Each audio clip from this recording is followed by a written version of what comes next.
За тэр таад бас нэг зүйлийг хүсмээр байна.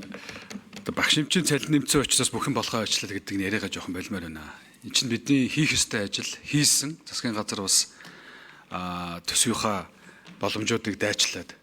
Тэгээ яг нэг үйлэхэд бол нэг цалин аваачвал одоо бүр таазанд нь тултан аваач тавьсан юм биш үү? Одоо ч гэсэн шийдэгдэг байгаа. Төсвийн тодтол хийх байх гэж би бодож байна. Хийх үү гэдгийг нэгдүгээр тодруулж асууя. Хоёрдугаарт дөнгөж нэг улсын дундад цалинлууд өхүүлсэн.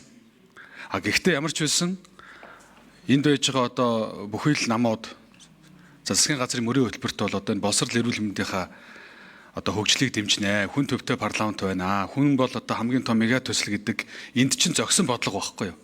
Тэгэхээр та бүгд энийг ингээ хариулахдаа энэ тент дээр сайд нар хүртэл ярихдаа инээслийн боллоо тэгээ бүх юм зогслоо гэтэр гэдэг ийм яриа чинь бол одоо нэг үйлхэд бол таалагдахгүй байна. Эсвэл одоо засгийн газрын тэргүүн энийг зориг гаргаад хийсэн буруу гэж хэлэх гээд байгаа юм уу? Тийм учраас одоо яг нэг үйлхэд бол боловсрол эрүүл мэндийн салбарын цалин хөлсний асуудал бол бараг 3-4 жилийн өмнө хэлцээр гэрээгээр тохирцсон байсан зүйл юм. Улсын дунд цалинд хүргэнэ гээд. Энийг л тоохгүй бүр тэг гэж оруулж ирж байгаа. Тэгээд яг нэг үйлхэд үйл итгэлцэл бий болгоод тэмцэл цуглаан болоод ингээл явсан. Тийм учраас цаашдаа бас ер нь бол эх 3 жилд цалин хөлсийг ингэя гэдэг энэ зүйлийг бол ялангуяа одоо манай засгийн газар одоо 3 талт хэлцээр энийгээ тохироод ингэж тогтвортой энэ төсөвтэй бас ингээд ачаалал нэг дор ачаал өгөхгүйгээр ингээд зохицуулаад тэрнийхээ хэлсэн аманд ингээд ороод явахгүй бол засгийн газар болгон гарч ирээд өөр юм яриад байх юм бол энэ нөгөө талын одоо ажилтан ажил олгогч нар чинь итгэхгүй гэдэг ингээд нэг юм зөрчил болоод байгаа. Тэгэхээр энэ тал дээр бол би анхаараа гэж хэлмээр байна.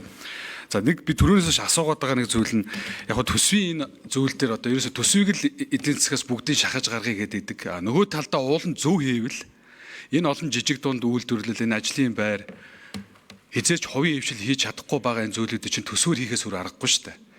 Энийг чинь л үр өгөөж нь одоо хэдэн тоол хэлмээр байгаа уулна. Энэ төсвийг одоо ингэж шийдснээр тэчнээ ажлын байр бий болно. Тэчнээ жижиг дунд үйлдвэрлэл бий болно. Тэчнээ дэд үс сайжирнаа гэдэг энэ эерэг үзүүлэлтүүдэд бас би давхар тавиад ингэж тавихгүй бол одоо зүгээр нэг хэдэн тоо мөргөлдүүлэх гэж байгаа юм шиг юм тавиад тах юм. Нөгөө талдаа бол яг энэ нэг үйлхэд энэ эдийн засаг чинь далд мөнгөд асар их байгаа шүү дээ. Алтаач бид нар одоо угсаа алтаач авч чадахгүй. Гадаа дотоод хөрөнгө оруулагч нараасаа бодит үр өгөөж ч гэсэн бас авч чадахгүй. Тэгэл одоо нэг хилцээр хийгийн төвшөнд л явж байгаа. Тэгээ энэ минийгаа бас зарим талаар бол та бүгд маань энэ төсөв дагсан хүрээ одоо юу дагсан энэ одоо тоо мэдээлэл юмнууд дээр нэг тодорхой хэдэн юмнуудыг гаргаж тавьдаг бол олон нийтэд маш ойлгомжтой байхаар байна. Тэгээ явж энэ төсвийн чинь гол юм л ерөөс ард иргэдийн амьдрал яаж сайжрах вэ гэдэг 5 номер хариулъя. Эрдэнэт гишүүний асуултанд хариулъя.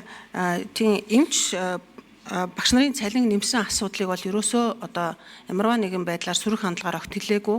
Энэ бол бас нэмэх ёстой.